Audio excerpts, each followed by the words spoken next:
What up, everybody? I'm Caleb. And I'm Micah. And we'd like to welcome you to This Life Together. That's TWO Together. You're just going to keep stealing my line. I let you say TWO. I didn't know what you was going to do. I'm sorry. We've been gone for a minute and this man done forgot the format. Look, pregnancy brain. Charges in my brain, not my heart. I love how everybody has pregnancy symptoms but me. My mama told me on the way to church this morning that she was having pregnancy symptoms. Lady, you 69. That ain't how that works. It's not. We It's don't your even live in the grandchild. same house. It's different. I can at least say that I'm in the same house. She got a line for that one. She was just like, using that as an I was excuse. like, Ma, I'm not experiencing that symptom. And she was just like at a loss. At that point, she didn't know what to say. I ain't gonna say you 69. How you got pregnancy brain? It wasn't even pregnancy brain. It was something else. Oh, I was about to say. But I'm not experiencing that. But this upcoming Wednesday, Michael will officially be 30 weeks? Yeah. 30 weeks. So we've had a gap in between episodes, primarily because we're in the last trimester. Listen, we love y'all, but I'm tired. Bear with us. And I have no remorse. So on today's episode, we have a special guest. We got Uncle Barlow in the house. How y'all doing? I'm going to add some gunshots in post. Oh, God. That's the warning to turn your headphones down. So we wanted to have Barlow on the show today to kick it and kind of chop it up. Usually we have couples on the show, but Barlow brings a very interesting perspective because he out here doing his own thing in a single life. And we really wanted to just discuss millennial dating and his experience with millennial dating. Woo, child. And hopefully figure out what's going on in the world today because it's a lot happening. I'm sure if you tried to date somebody anywhere in the course of like the last 3 to 5 to 10 years. Yeah, I'll say 10. You've run into some trash individuals. I think a lot of it got to do. I mean, I don't want to jump too far into the topic because we're going to wind up talking about it. But I'm going to start off by reading the status that started this whole thing. We was like, man, we got to have him on the show to talk about this because obviously it's more people that feel this way. It would have been different if he just made it and then it was just crickets. But he made the status. People was like, yes, brother, preach. It was like, oh, okay. So The voice of the streets, y'all call me. So it says, so here's my take on dating in today's society. As a man, I feel like dating is a one-way street. What I mean is a lot, not all, of women think dating is in place just for their benefit/pleasure. They expect the man to do everything, pay for everything, and get minimal in return. No, dating is both of us trying to see if we're a good fit for one another, right?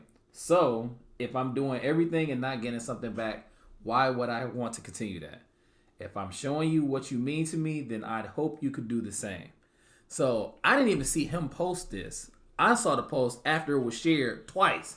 So I'm looking like, how did I miss this? But Barlow posts so much that you can miss it, whatever he's saying, and he'd be on to the next topic and completely forgot that he didn't made a post that's going viral. So I'm looking at the comments and I'm like, these ain't even people that's his friend. This is people that's my friends talking crazy. So I'm looking at this, I'm like, clearly he's not the only person that feels this way. And I've heard more than one person talk about, and I feel like a lot of people, give or take, whether or not they actually are cool with them being single. Some people really just be bitter that they still single. So they just like, hey, it's trash out here. It's, oh my God, it's so ghetto out here trying to date people and blah, blah, blah. Oh, Lord. But it's like, it's one thing to say that, but then there's another thing to actually have experienced something that make you feel like, oh, yo, it's trash out here. But I thought it was interesting because it was both men and women agreeing with what he said. So the man, the myth, the legend is going to further expound upon his status. So Barlow, how do you think dating in today's society has been? I mean, I really feel like it depends on where you are in your life and who you're trying to date at that period in time. I'm at a point in my life where I feel like I know what I want and I'm still working on me because you never stop working on yourself. If you ever stop working on yourself, you're doing yourself a disservice. So I'm trying to be the best man that I can be for that partner that I want, but I also would like for that partner that I'm dating, that I'm giving my time and energy to just reciprocate. Reciprocity is the word of the day, I guess. If I'm giving you this energy, if I'm doing things like buying little stuff for you just because I thought about you, or going to family dinners or whatnot like that. Maybe, just maybe, it'll be a good idea if you did some things like that. I'm not saying it has to be the same exact cookie cutter thing that I did, but just let me know that I'm thought about. Let me know that I'm appreciated. Let me know that you feel the same way that I do and that we are working towards something here. And let's not make everything about you, because at the end of the day, I'm trying to get to know you. You're trying to get to know me. We're trying to see if this thing will work together.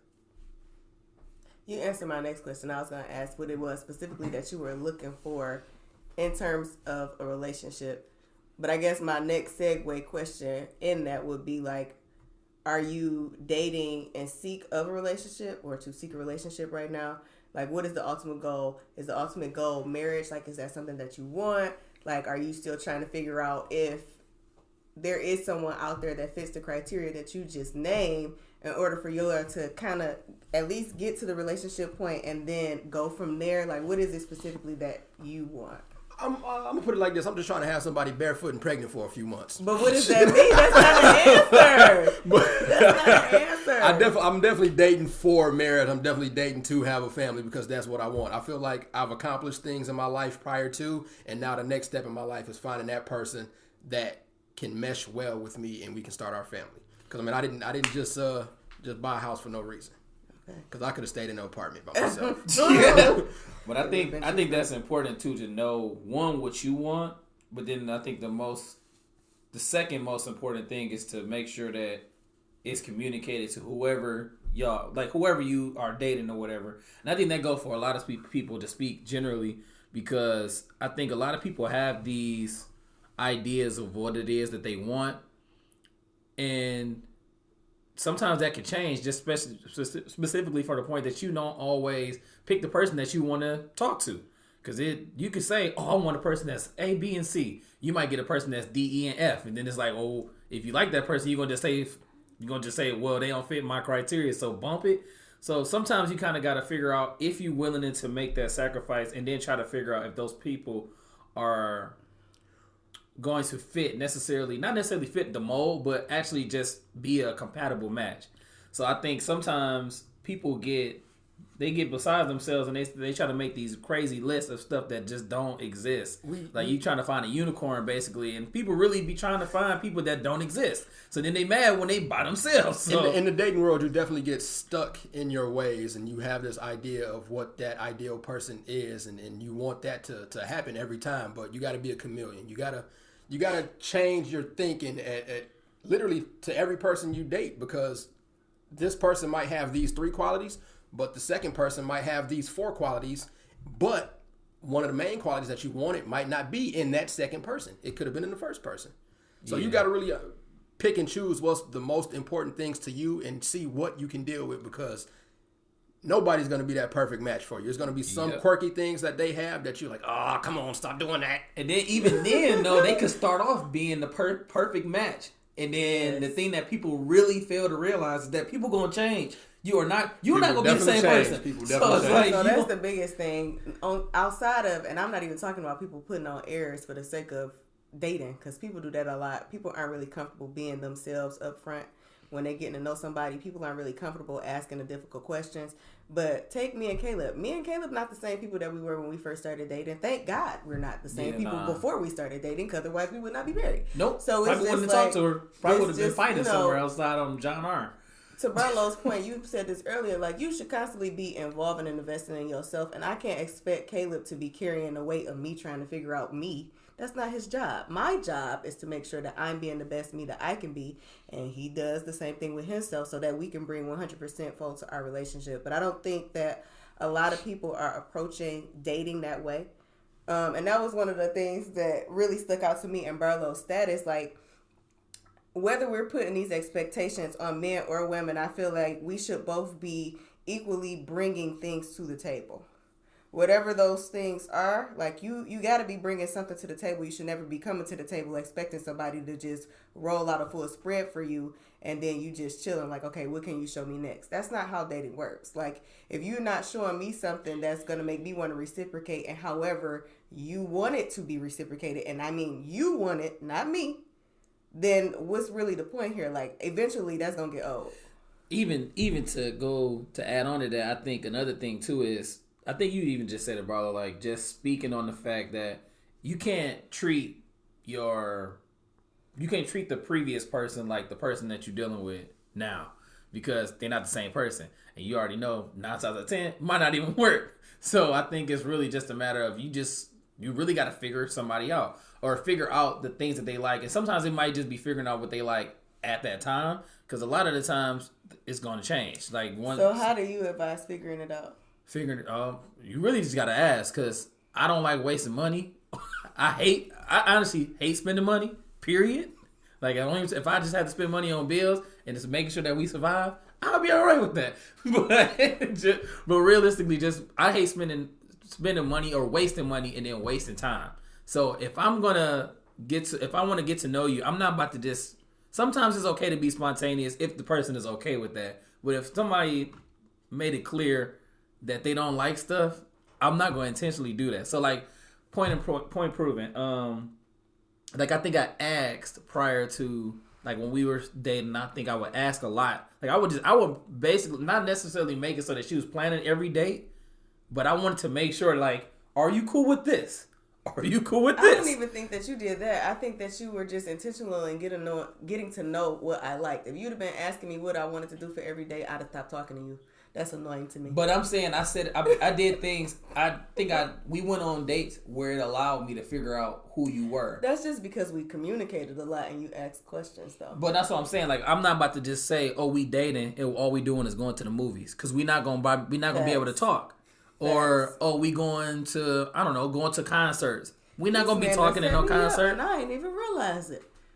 What you talking about? You was setting me up with dates where we actually sat and communicated, and I never even paid attention that was happening. That's a smart man. That's a smart man. Yeah. Because I've been there, done that, and it did not work. So I'm not about to sit here and I'm not about to do the same thing. But that communication piece is really key, and I think that's something that not a lot of people know about. Like, people really don't know how to communicate if you take time and talk to them. Scared of it. I think they scared too. Difficult conversations definitely scare people. Adult conversations definitely scare people. Yeah. We were just talking about that. I think a lot too, though, because sometimes I feel like on one note it's like, all right, we are adults, we should be able to have a conversation. But two, I feel like sometimes you really just don't be knowing what people. You really don't know what some people be going through. Because if they don't communicate with you, you can't read their mind. You don't know either what's going on with them or what happened. So sometimes I feel like a lot of people be dealing with different traumas and different backgrounds and histories that they not completely ready to basically either reveal, talk about, or just deal with altogether. So that was one of the things that I was talking about. We were talking about, we went to go see the photograph on Thursday. And I've been seeing a lot of different mixed reviews, and it's really trippy to me because I feel like people have this skewed view on black love. Like, people be all like, "Oh yeah, black love this, hashtag black love this. Oh my God, I love to see black love. I love to see black people loving on each other, blah, blah, blah." But then when we have, and what I can tell is it seemed like a healthy relationship and a healthy love story. People didn't want to hear it. People talking about, "Oh, if that was anybody else, I would have walked out of the movie theater." I'm like, so you said that, and I just saw somebody say. I saw somebody today, like, the photograph was weak. And this is a married person that said it, and I just wanted to ask them, like, what it, everybody's entitled to their opinion, but I just genuinely was curious, like, what they thought was weak about it. I honestly just don't understand. But I think that a lot of times, at least in the black community, I feel like a lot of people are used to dysfunctional relationships. You gotta have a little bit of drama in there. That's like, what they feel. See, that's the thing. Some people really say that and really believe that, but in actuality, everything's not gonna be perfect anyway. So if you bringing in dysfunction, it's gonna be 10 times worse. I say this: if you rather have Queen and Slim as a love story than the photograph as a love story, that's just a lot. Yeah, about you your might baby. have a problem. Like, yeah, I want my boyfriend to buy me a magazine. You seeking that trauma love, and it doesn't have to be that. Like, it just does not have to be something where it's like so much toxicity. You and the other person can't figure out where this is going, what y'all want. It does not have to be those things. Granted, it's a lot of adults out there that do not know how to express what is they're looking for in themselves, but two, they don't know how to communicate specifically what they need. And that can create a whole other issue further down the line because it's such a vulnerable thing. You're trying to get to know somebody. You're trying to put your best foot forward so they can get to know you. But it's like, if you get to a place where it's like, all right, I made these exceptions and you didn't have like certain stuff on my list, but I cut you a break and you have other things on my list, and now here we go a few months later, and I'm like, Yeah. So what am I doing with you? I would say transparency / vulnerability is like It's huge. key because, but you kind of But gotta, you gotta be able to communicate within that. right. So I was gonna say you just have to do it. Sometimes it's hard to do that all at once. And then I was thinking about it in retrospect. Like, I feel like the first opportunity I had, I told Micah everything. I just got it all out the way. And I feel like we both did fairly early on because I think we was at a place where we was just real tired of wasting time. I was like, bruh, really real tired. Dummies out here. It's not just that. We made a lot of jokes about birds too when we first started dating. I'm like, there's a lot of birds in the past. Birds you was dating, but just the frustration of it all. You try to do the little millennial casual dating thing where it's like, all right, you don't ask this question on the first date, or I don't ask this question on the first date, or you can't ask me that. Like, no. Oh, no, there's some real deep questions being asked. Man, so you got to. We got to talk about this. You like, really do. First question, how crazy are you? No. You're like, well, I killed my last boyfriend. Oh, dear God. Stuff that need to be known. Like, I need to know that. But yeah, it's a lot of questions I feel like a lot of people aren't asking. I think that's just the problem with today's society. It's microwave. If you if you over the age of 25 and you still asking people what's your favorite color, reevaluate your life. Yeah, that ain't necessary. You also need to pay attention to how people communicate, because some people could be communicating with you non-verbally. 100%, That's a lot. most people do. But I will say, even if you're communicating non-verbally, you have to be able to communicate verbally. True. Because men definitely aren't mind readers and women aren't either. I'm only intuitive to a certain extent. Like, I try to take things that Caleb says or that Caleb does because I've been around him enough to know his nonverbal cues. But if you just getting to know somebody, like, I could interpret your verbal or your nonverbal cue as one thing, and you could just be telling me you don't like spaghetti. Like, you gotta ask specific questions or like certain things. Like, for me, I think the thing that helped us the most was listening to each other when we did have the opportunity to communicate, so we could learn what the other person actually liked. I think Caleb might have been the first person where I took the approach of me not trying to necessarily love him how I wanted to be loved or do the things for him that I wanted to be done for me, but genuinely getting to know what Caleb liked. Like, that's a word right there. That it's hard though. It's really hard though, because we not kids. We've been this way all our lives. We've been accustomed to doing the things that we do the way that we do them. So it's very like easy to remain a creature of habit. It is. So for me, it was like, all right, that didn't work before. Let me try something different. new. Gotta do something different. Like, let me try something different. So, I would listen to him when he would mention little stuff. Like, I remember one of our very first dates. This was probably the first time we had ever went to a Tigers game together.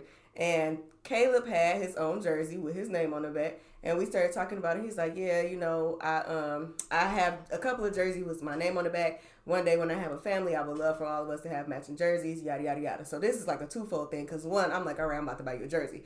Two, when he proposed, that was how I knew that he was about to propose, even though I was trying to let myself think that he was about to propose. I'm like, I ain't about to be out here looking stupid at this party. We all hyped up. Then wonderful party it next was. thing you know, he'd be like, all right, thank y'all for coming. That's the end. That would sad. That would be the last time I saw Micah, because she would have been gone. But I think that was one of the things, just the way that we listened to each other helped us to have that reciprocity. So when it came time where I wanted to do something special for him, one, I could surprise him, but two, was genuinely something I knew he wanted. So I think that that's huge, like paying attention and just communicating what, you are looking for, and then listening when somebody shows you like what they're looking for. I think it's interesting too, just to see how social media has changed how people meet. Like, when you think about just like how people meet, it's just like, it's weird. Yes, it's really no more meeting in the grocery store. You're not meeting them when you go fill up your tank or whatever. So how do you feel about talking to people on social media? Because I got a whole thing about that too. It's weird. I mean, honestly, I guess it's really how you came to be their social media friend, because sometimes social media just gives us a better avenue of contacting people. Because I know people in my phone book that will respond to a Facebook message faster than a text message. And so I Facebook message them instead of text messaging them. But that's just how they communicate. So that's fine. But if you're like just going out and say, oh, she cute, boom, let me slide in her DMs, that might be kind of Because otherwise, but if you it's would have never met this person a day. If it's a friend of a friend of a friend that you've seen like twice, but you really didn't have that capacity to talk to him like that, let me friend her just to see if we can get this ball rolling. That's real cool to me. I don't think the connection piece for me is with social media is the problem, because I think that's the point of like social networking. People that's the use point it for that other reasons. Well, they do, but I don't mean that. I think the issue with social media is that it has corrupted everybody's view on what relationships and love are supposed to be. Yes. So they look at everybody else's relationships, celebrities, people they know, family, whoever it may be, because now we all think that we have like this insight into other people's lives that we really don't necessarily have. We're just looking at what they want us to see. So it's like you looking at all of this stuff and it's like, oh, well, my significant other do this too, so that's a good thing. And then it's like, oh, well, they don't do that, so that's a bad thing. Well, realistically, you have to figure out what are the things that you like as an individual and not be influenced so much by everything that you're seeing. I think that, to me, is the issue with like people, social media. Please realize and understand, social media is curated. Yes. Social media is curated. Yes. I'm going to say it again. Social media is curated. You're not about to look at somebody and say, oh my God, their relationship is so perfect. Oh my God, their relationship goals. We ain't about to be in a relationship or no date and you put a smiley face over my face. Oh Lord, no. I posted that earlier. We gonna end that tonight. It's over now. Like, yeah, I'm gonna drop you back off at your mama house. I don't understand. She can have you back. You're welcome. Like, I don't live with her no more. You're welcome, Miss Gladys. You need Take to go your back. daughter. You going back. Miss Gladys. At least he was respectful. Miss Gladys. You can have your daughter back. Because at the end of the day, your mama probably love me, because everybody mama love me. I don't understand. It's really trippy to see. And it's just like, I was going to ask this question on social media a couple of days ago, but I just thought about it. I didn't think about it until now, where it's like, I feel like people have different behaviors per platform. So Facebook is basically like LinkedIn. And then Instagram is basically like they stunting. Then Twitter is where their brain is. So they might just be going off on Twitter. But then you go on Instagram, so you got they thought behavior on Instagram. Then you got they just smart mouth on Twitter. But on Facebook, they in church. So it's like, you don't know who you getting. Those posts that everybody was posting. This is like, what, 2 weeks ago? Everybody had a little pictures. It was like, Facebook, I forgot about that. Snapchat, Instagram, and LinkedIn. And it's just like, and people were willingly posting like thought pictures for all of their Instagram squares. And I was just like, wow, like, okay. Yeah, I won't understand it. I feel like it's a real dangerous game that I feel like is being played on social media right now, and is not necessarily going to contribute to how dating is, especially with like dating apps now, like with like Tinder and all this other stuff. I feel like it's like 2 or 3 more that came out. There's probably a bunch of dating apps. I don't really agree with those, but you got to meet people how you meet people. Sometimes I had a friend recommend to me that I download Bumble when I was single. I thought that was for guys. No, it's like a Sadie Hawkins dance version of Tinder. Wow. So it's basically like, instead of like the guy initiating, the girl initiates. Whoa. First of all, not my thing. But I was like, all right, I downloaded. You downloaded Bumble? I absolutely. And you're lucky she didn't say farmers only. It could have been worse. I downloaded Bumble. Oh my and gosh. Within 3 swipes, I saw somebody that I went to college with that I know is a habitual liar. And I'm pretty sure had a girlfriend at the time. So I undownloaded Bumble. I thought you were about to say you saw the choir director on there. No. No. So I was like, yeah, this ain't really my thing. It was like a bunch of people that also work at Quicken Loans. And I was like, I know you personally and you trash. When you work 27 hours a day, you Quicken Loans, they probably the most people on those dating apps right now. Gotta be. In our area. They gonna be outside. No. You gotta meet them at the food truck on lunch. Bruh. They already got work wives on top of their regular wives. They don't have time to be on Bumble. Let me stop watching. I know too many people at Quicken. Please don't put that idea in my mind. You gotta go back to work tomorrow. Let me stop. I don't talk to none of them. I only got one husband, and he right here. So Okay. Insert gunshot here. Wow. But yeah, I think it's really interesting because despite the fact that a lot of cons can be with like, especially with social media and just this day and age of dating, I think it definitely has its pros too. Because I feel like I know a couple of people that have. I feel like we know somebody that got married off of an app. Don't we know somebody that got married off an app? I don't. I'm trying to remember who it was. I feel like I know somebody that With met the on like a exception Christian of like app. 2 people, all my married friends is your married friends, so I don't know. Well, there you go. But I think it's definitely setting up this. What's the new generation name? Generation Alpha or something? Yes. So generations, who's at the millennials? Z. Yes. So Generation Z Y'all and the suck. Alpha Sorry, generation. y'all suck. It's like I couldn't imagine. Like we grew up with the internet. They growing up in the internet. So it's like they just come out the womb knowing how to use a cell phone. They It's have crazy. no idea how to communicate But with they don't people. know how to talk to people. It's the worst Exactly. thing ever. I knew we was doing when my little cousin told me she had never watched Fresh Prince, and I was like, I don't know what to do with you. What? India's never seen Fresh Prince, and I was so saddened by that. Maybe that's because she was outside. I give her that. She wasn't. Oh, these children are not. They are not outside like we used to be outside. She was outside because she was born in 2000, so she was outside a little bit more so. Because at the time when she was born, I was 10. I was still outside, but it's very different now. Just like even seeing her as an adult, because now she's 20. She'll be 20 this year, and it's just like what happened to y'all? I feel like it's stunting their growth, and then it's also like it's making them mature quicker, but they're not maturing. If that makes any sense. I feel like it's so much that they don't know. Parents, also please stop just putting tablets and phones in y'all kids' faces and hands and allowing them to do and be on them for hours. Also, stop making your 4-year-old an Instagram page. I was about to say that. Don't make your baby an Instagram page. It's just weird. Yeah. That you run and comment as your baby. Yeah. Like you might have a problem. Yeah. And see, with that, the lines are skewed. I would say with that, it's weird to think about because we didn't come from that era, but at the same time, these babies have jobs already. That is true. That is true. Like some of your babies are models. I can't necessarily say that it's a bad thing just the because if Gerber you're baby. 4 years old and the Gerber baby was black this month. I don't know if they're continuing that, but shout out to Gerber because the baby was adorable. But they be all of my cookies. But it's one of those things where it's like, where do we find the balance? Because everybody wants to be famous, and Instagram is like a quick, easy way to be famous, so it seems. And then it's like, oh, we can make money off of this too. Yeah, we about to put our 2-year-old on Instagram for the world to see. But it's like there has to be a balance. There has to be a balance. And this is a conversation where I was having with my mom about my niece specifically because I'm like, y'all get this. First of all, the girl is smart as all get out. She's 7 years old.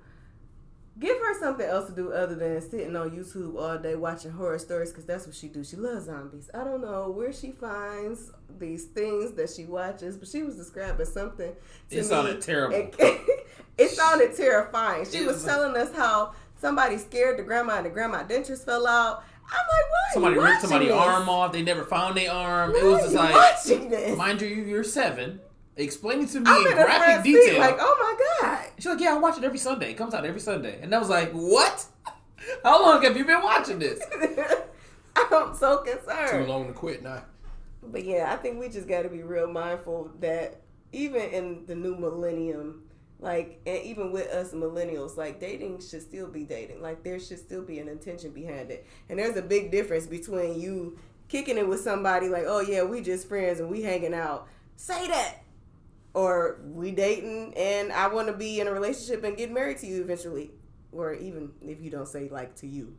Be specific about what you're looking for up front. And if you don't see those things with that person, like, try to figure that out sooner rather than later because maybe there's just a miscommunication and that person is who you think they are. Or maybe they're not. And then you can just let go of that, cut ties with that. Maybe y'all can be friends after that. Or maybe y'all can't. But at least you're moving on to a place where it's like, all right, now that we've gotten past that, I can get to where I'm trying to be and be with who I want to be. Friendship is a big thing though as well. You gotta learn how to be each other's friends. And I think Yes. it's something that needs to be established. I think first.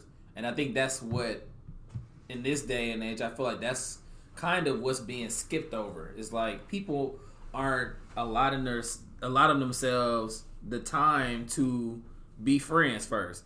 And it's like, it's okay Dating to... is super quick. Yeah, it's like, it's okay to be friends, before you ultimately decide to take the plunge. Like, sometimes you got to just bite the bullet. If you don't know this person... We might need to just talk for 2 months. Like that's it. We might need to just get to know each other, fill each other out. Because, honestly, because some people definitely have a different definition for dating. Some people, like Micah said, like some people that say, oh, we're dating, that mean we're dating with the intent of marriage at the end of this.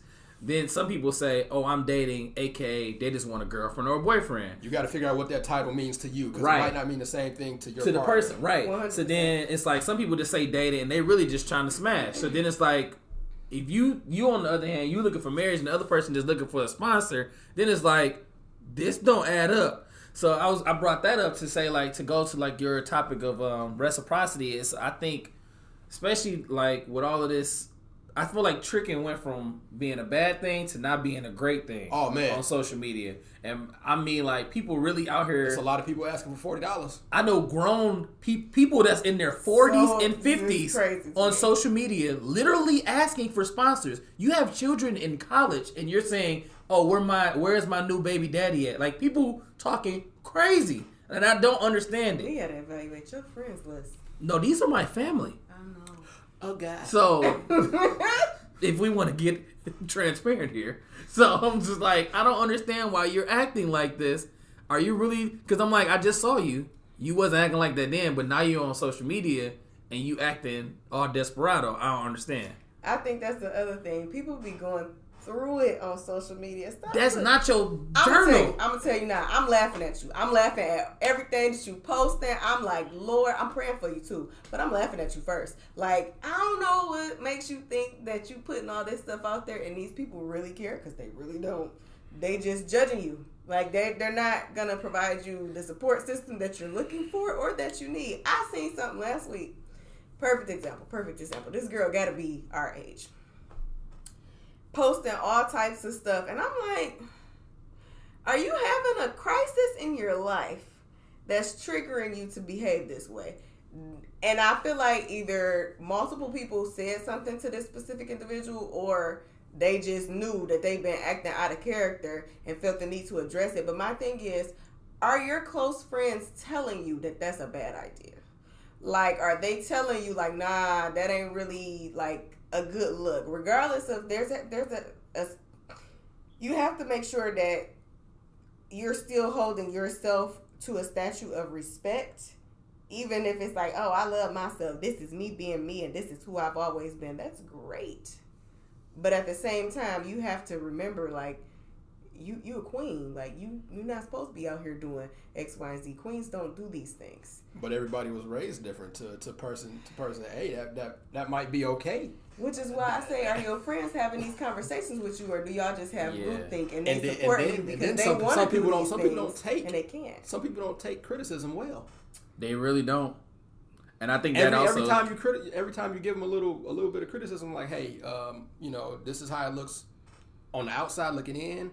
You might want to check that. I just want to make sure you're good. Oh, you ain't got to tell me about myself. Blah blah blah blah blah. I think it made why you judging me? It don't made attack people me. so sensitive, and I feel so bad for the generations underneath. I think they're just sensitive just because they want to argue back. Like, why do people like arguing so much? I don't know. I don't think people receive criticism well because they don't know how to give it in a constructive fashion. So it's like it's just one big loop. Like, I would hope my friends would look at me one day and tell me, like, hey, bro, you acting like a piece of shit. Stop. Okay. Thank you. And y'all have. I appreciate y'all. That's Joe's wedding. Oh, God. Joe's wedding. We were just talking about this yesterday. Yeah, Floyd was like, come here, let me get you together. And I was like, friend moment. No, that's a family moment. Floyd basically took me in the back, slapped me up real quick, and said, that's when your friends are your family, and they like, we not about to have you out here like this. But that's the thing that I feel like, even if somebody does give you that check via social media, like, it's not the same. Like, I feel like people don't pick up the phone no more. People don't pull up no more. That either. People also just be like, oh, you just being a hater. Nah, bro. I'm trying to help you out. Yeah, I don't know. It's like, I don't care how many followers you got. Sometimes you just got to pull up on somebody and give them that chest poke. Yeah, like, dog. people underestimate the chest poke. Like, whether it be a virtual chest poke or a physical chest poke, you need to get hit, bro. Like, you tripping. Everybody in the circle know about the chest poke, so not leaving y'all out. Your ego will be hurt a little minute, but you get over it. Yep. I think it's also interesting too. Like, and I think for the next episode, I think it'll be interesting to get a woman's perspective on dating in today's society. Because, like I said, I think it's a lot of things that can go both ways. But then there's also things that I feel like teeter, whether it's a male or a female perspective. But I think that regardless, I feel like reciprocity should for sure be on the table. But it just needs to be communicated in a way where, you know, the other person can understand. It has to be tailored to the person who you're expecting the reciprocity from or who you're giving to. Because it's like, you can give to a person, but don't nobody want to just keep giving to somebody, and it's like you're ungrateful. But it becomes men like dates too. But it becomes confusing when it's like, are you not paying attention to what I like? Like, where is the disconnect? Where is the breakdown happening? But you got to be in a space where you can like communicate that calmly. Like, in the words of Kanye, you give me a sweater, I'm gonna put it on, give you a kiss, and tell you to do better. Like, we gotta really figure out what it is specifically that we're each looking for, because that's a real bar. Like, I can't believe you just said that. But you're not about to give me no Coochie sweater in 2020 and think I'm about to be rocking this. Like, That's gotta take your gift back. I mean, again, I'm gonna wear it, I'm gonna put it on and be like, thanks, baby. You know I'm allergic to this. I thought we talked about that, but you know what? I appreciate your effort. What about a Pelly Pelly jacket? We were literally just talking about Pelly Pelly because Caleb was like, I didn't know that was made in Detroit. And specifically Mark for like automotive workers. I was like, well, that explains why my brother still wears Pelly Man, Pelly. I saw a picture of Greg Popovich with one on, and I was like, this is legendary. It was like a caramel color one, Yeah, too. it was a real Pelly. Yeah. Yeah. I don't know. If it was a nice Pelly, I might rock it. Do it smell like leather, though? Like, do it get that new leather smell? Stop talking about Pelly Pelly. It smells like the inside of an old Cadillac. Nah. That's my like ashtray. Jesus Christ. That ain't what we looking for. But I think it's like like I'm looking at these comments on this status, and it is like they like long comments. It's like people really this really hit. It struck a nerve. It really hit a nerve, and it's like it's funny because like Micah said, some of these people are married, and it's like I hope your spouse know about this. Yeah. Like listen. That's another issue. If you're not friends with your spouse, but you quick to go to your so-called friends to talk about your spouse, that's something you need to work on. But yeah. I'm looking at this comment, and it says, the problem is people are having these conversations with Facebook friends, but not having them with the people they are interested in dating. Talk about what reciprocity looks like for you and what you need in order to feel affirmed and appreciated. Talk about expectations up front, put some healthy boundaries in place, and get in the habit of sticking to them. Communicate early, communicate often, and act like you have some agency in what your dating life looks like. Go ahead. That was from Monica Williams. Now, what up, Mom? And I ain't friends with her, but that was a third comment, and I approve this message. Yeah. now let me play devil's advocate. What if the person is having that conversation with their partner, but their partner they can't fathom it. They can't wrap their minds around it. And that's another problem at that point. So I'm gonna play devil's advocate and ask. I was trying to figure out how to phrase that. And ask. How is it being communicated? Are these face-to-face conversations? Are they text conversations? Are you having them when you're upset? Are you having them when you're calm? Are you having them because something just happened that triggered you, that made you want to be like, all right, we talked about this. I told you I was looking for X, Y, and Z, but you're not doing X, Y, and Z.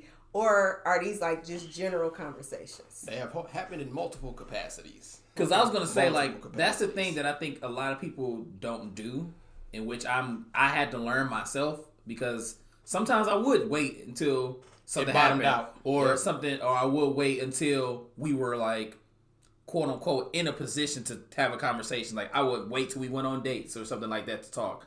Where it's like, I can have a conversation with you on the phone. I can have a conversation with you via text. I can come pick you up. We can go talk. If so it's like, serious, don't text me. But Please, not even just saying that. I'm saying that from the standpoint of people don't generally have conversations unless it's something serious. Like I think sometimes that could also be a thing that can make or break relationships if you don't talk just to have conversation. So what I would say is, to answer Barlow's question, because we didn't answer Barlow's question, if you're consistently communicating with somebody calmly through face-to-face interaction or even via the phone, then I would say that's all you can continue to do. I mean, if it gets to a point where you're having the same conversation, and this goes for like just dating, marriage is a little bit different to me, but I think if you're consistently having the same conversations with somebody over and over again, and there's no effort or progress being made, y'all gotta have a different conversation.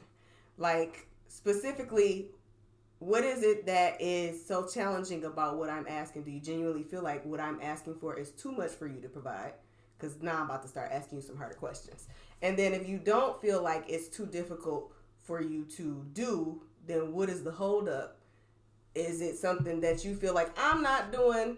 Am I not communicating this in a way that you're understanding? Like, did I say something that made this confusing? Really, like, what's happening here that's causing such a breakdown in our communication where it's like, I feel like I'm asking for simple, small stuff, and it's just not happening. Because you don't want to just be in a situation where you feel like you're asking for your basic things, and then it's like, it's tugging. Come on, bro. Like, I asked you for a ham sandwich. Like, we can't get a ham sandwich? Like, yeah. What are we doing? So I think at that point, if you're consistently having these conversations in a loving manner, in a calm manner, and you had them several times, like, you got to have a different conversation. And hopefully you get some different results. And then if you don't get some different results, then you have to make a choice. You're allowed to make a choice to be like, you know what? This ain't really moving the way that I thought that it was going to move. It's not really happening in the regard that I thought that it was going to happen. Maybe it's just not our time. Maybe it's just not meant for us. But I think right now the best thing for us to do would just be to take a step back, because there's some type of breakdown in the way that we're communicating together that's not allowing us to move forward. I think, too, it's a good thing to always, I think it's good to do check-ins, too. I don't know if there's a time period, but I think, like we all kind of already agreed on, things aren't going to stay the same. So, with that said, like, Mike, I think either you or Barlow said it earlier, in terms of just knowing your mate and knowing how they want to be loved. Absolutely. And then loving them how they want to be loved. And then, because sometimes I think with reciprocity, it's good to say, oh, if I give you this, then you should be able to give me that. But sometimes, sometimes it might be because, point proven, Micah and I have different, I feel like we have some love languages that are the same, but like, for example, I think we both like words of affirmation. So sometimes it might not always necessarily be me buying her something. It might be just me. You heard over there? Yeah, she was kicking me. I'm listening. It might be a matter of, me just saying thank you, I appreciate you, blah, blah, blah, blah, rather than me just saying like, well, I bought you all this stuff, and she could be sitting over there like, but I don't want none of this. So it's like, you kind of got to do like those check-ins to say, hey, am I doing what I need to do in order for you to feel like I appreciate you? Because sometimes you can say I appreciate you. They know you mean it, but they still want you to they want to see it, and they want to feel it. So sometimes it might be a matter of, if you don't know, you might have to just bite the bullet and ask. I feel like a lot of times, especially for me, and I don't want to speak for all guys, but I think some guys encounter the same thing. It's like, very easily, I think we can feel like we're quote unquote losing by like saying that we don't know something. So instead of saying like, I honestly don't know. What do you want? And I feel like it's easier for guys to just try to feel like, oh, I know my girl, and then you really don't. So I think it's important for us to kind of just say like, hey, like, am I doing what I need to be doing? I think that's one of the things that Micah does well. Is she'll come straight to me and ask me like, hey, either she'll go at one or two ways. She'll say, hey, I appreciate what you're doing. I appreciate the fact that you did X, Y, and Z. and then she'll come back to me and say, hey, is there anything that I can do to, make you feel better at blah blah blah, or make you feel X, Y, and Z, or is there anything that, like, she'll just ask me, like, is there anything that you need me to do? So I think some simple questions. I think sometimes a lot of the questions, the bigger questions or the heavy questions that are being asked, can really be resolved by a simple question. But I think sometimes it usually just, it gets to the point where we don't ask the question that we need to ask, and then it just gets heavier and heavier. Then the conversation is, now it's a conversation, and now it's a deep conversation. Now we got to sit down. This is like, sometimes it really could just really get simplified all the way back to, like, what do you need? What do you want? Versus, what do I need? What do I want? And then once you put those two things together, it should be real easy for y'all to kind of at least work towards it. Because I think a lot of times it's really just a progression thing. If you come into somebody expecting them to be 100% all the time and not have no flaws, it's gonna be it's ridiculous. So I think you just got to check in and make sure, like, hey, I'm doing what I'm doing. We're trying, and then you got to know that your partner is okay with that progression of y'all trying. Because sometimes I feel like people look for the end result, and I think that's what, like, social media has done.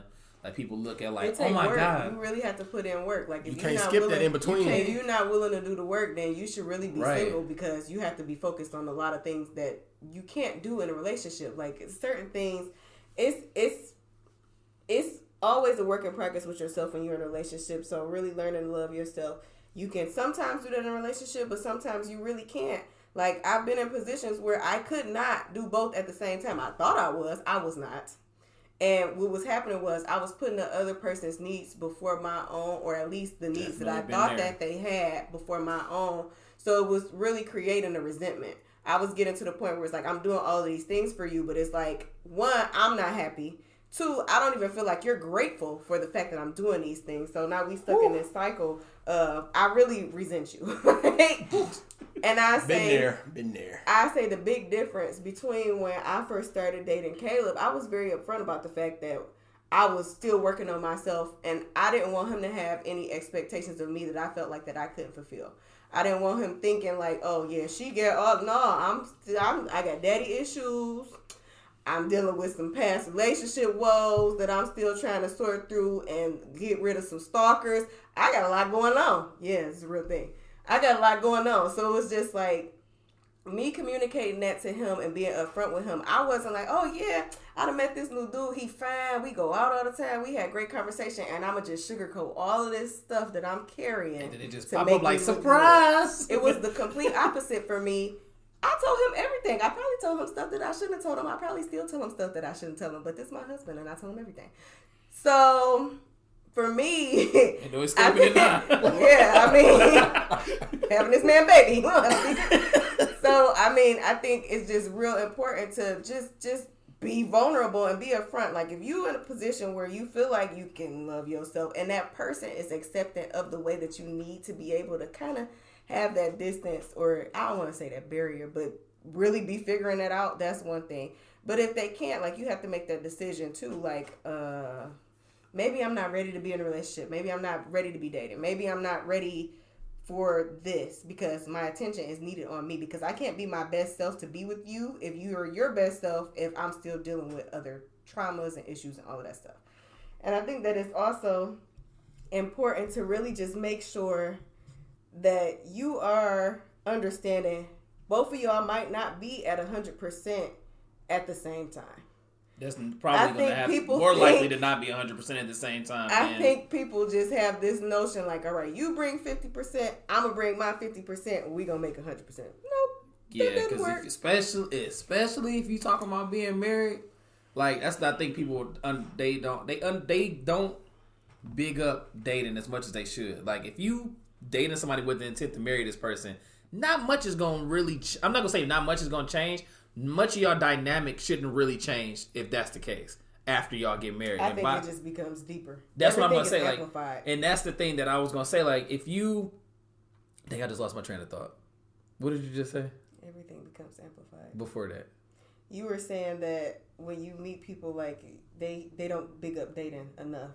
because they have these notions like, oh, when you get married. What did you say before that? A lot. Dang it! I'm sorry. No, I'm sorry. I lost it. I'm sorry. I think it. Oh no, I was going at. Oh, thank you, Lord. I remember it. So I was gonna say, like, you really have to put forth that effort and then really give yourself the chance to learn that person. I think that's really the biggest thing that we're stressing is like, in your singleness, you have to give yourself the opportunity to learn. And I think a lot of people don't give themselves enough time by themselves. It's okay to be by yourself. And I think that's one of the things that social media is basically trying to like put out there, like, oh, you by yourself, oh, you lame. Like, I don't think it's so much that they say that. I think that's just the people feel alone. misconception. I think that is the misconception because if you on social media and you seeing all these people with these quote unquote perfect relationships, and then you looking at that like, oh, you're gonna yearn for that eventually. It's only human nature that you're gonna want to be what you see. But it's like at the same time, you seeing all of these quotes and affirmations like self love this and take your time that and this and this and this, but that's not what you're seeing people doing. It's like, all right. You gotta pick and choose. Like what you really latch on to. And now I remember what you were saying. You was talking about basically the 100% thing. Yes. So with that said, it's like if you're dating somebody or you're in a relationship with somebody and you expect that person to be giving you 100% and you basically doing bare minimum, that's not going to work. If you're not even attempting to give any percent, like you got to be able to accept the fact that your partner might be going through something, or they might be working through some things with themselves within your relationship, and they might be only be able to give you 10%. You have to be okay with giving that 90%. Like that's the thing that I feel like people don't understand is like you have to be selfless in a relationship. Compromise. Everything is selfless. And it's like it's one of the things like you really gotta humble yourself because sometimes you might be. I think I was watching something and they said something that really stuck out to me. And it was like, you know, when I met my wife, I love my wife to death. I love my wife even now. But you got to understand, like with marriage, you got to love your wife even when you hate your wife. Yeah. And I was like, dang, that was a bar. Because it's like, no matter what happened, like you got to be able to make sure that you remember the reason that y'all was in this in the first place. Mm-hmm. And I think that it's important too, just to remember, go back to that 100% thing. Like, it might be times like where you not doing what you not need to be doing. And you might know it, you might not know it. But it's up to your significant other or your partner. Sometimes they might have to tell you, but it's like, hey, I need you to, you know, step it up, help me out with X, Y, and Z. Like you might be giving 25 and they giving 75 for an extended amount of time. But sometimes the role might reverse. So then if that happens, then you can't be mad at them like, dog, why you not pulling your weight? And it's like, well, I was pulling your weight for so long. Like, can you help me out? Mm-hmm. So I think that's one of the things that, you know, people have to realize is like, I think with this day and age, it's like people are all out for themselves. Yeah. So, and that's just, I think that's a cultural thing, not even just like a dating thing. Like I feel like people are more conscious that they have the accomplishments, the goals, and the things that they want to accomplish. And sometimes it could be a hard thing to switch and turn that off between like career versus relationship versus family, blah, blah, blah. So I think that, you know, it's important for people to distinguish, you know, the things that they want. And then they got to, like Micah said, like, you got to put the work in. Like, I think that's the biggest takeaway is, like, people want the glamour and the fame and all of this stuff. And they don't want to put in no work to get it. They just want it overnight. I think that's a tough spot, too. You got to figure out if the person that you're dating, what they mean to you. Do they mean enough to you that even at their 10%, you still gonna give that 90? Like, what happens if they not giving that 100% that you expect and that you no that you giving? Like, what do you do? If you love this person, how do you get to the next level of, all right, you know what, I'm gonna continue to give this until you figure this out? Or do you just be like, you know what, I'm not going to continue to give anything, and you can kick rocks. I done gave out. Like, you can kick rocks. But see, that's the distinction to me between relationships and marriage. I'm not giving 100% to nobody that's not my spouse because, beat it. But I think, you know, it becomes one of those things where you got to figure out, can I still feel good about me and about our relationship when you fall short? Or do I genuinely need you to be operating at the capacity that I'm operating at 100% of the time in order for this to work? Like, am I sustainable enough when you're not sustainable in order for us to keep moving this forward, and then vice versa? Because I got to know that if I fall short, you can, like, do something. Like, I need to know that if I fall short, you're not just going to kick me to the curb. Do you have my back? Yeah, like, at the end of the day. Are you going to be in position to really, like, make some challenging decisions if I can't make those decisions? And I think that that's the biggest thing. Like, really finding somebody that you can date that has your back, whose back you can have, and that you can really have tough conversations with and know, like, if I'm pressed up against the wall and things aren't going the greatest in our relationship, what do we do then? Like, you have to have a game plan. Or are you going to back up? Like, you have to have a game plan with that. But then also, I think it's just a two-way street of taking responsibility, because if you're constantly being told that someone is looking for X, Y, Z, and you're not giving X, Y, Z for whatever your apprehensions are. Maybe you got some things that you just genuinely don't know how to give what they're looking for, or you're holding back because you got some walls up, you got some boundaries, whatever that is. Like, that's something that you have to be willing to communicate. And then 2, you have to be willing to understand that just because you looking for something, that they might not be looking for that same something. So again, like, y'all on the same page Wednesday, by Friday, it's like, look, I don't even think we in the same book no more. Like, so I think it's just a continuous conversation that needs to be had in a calm, loving manner if you're looking to build a relationship and eventually a marriage with this person. But sometimes you do have to know your limits, and if it's time to let it go, like, let it go. But don't let it get to the point where the other person didn't even see it coming, that it was getting to that point. And it's like, you know what? I've been dealing with this. It's been on my chest.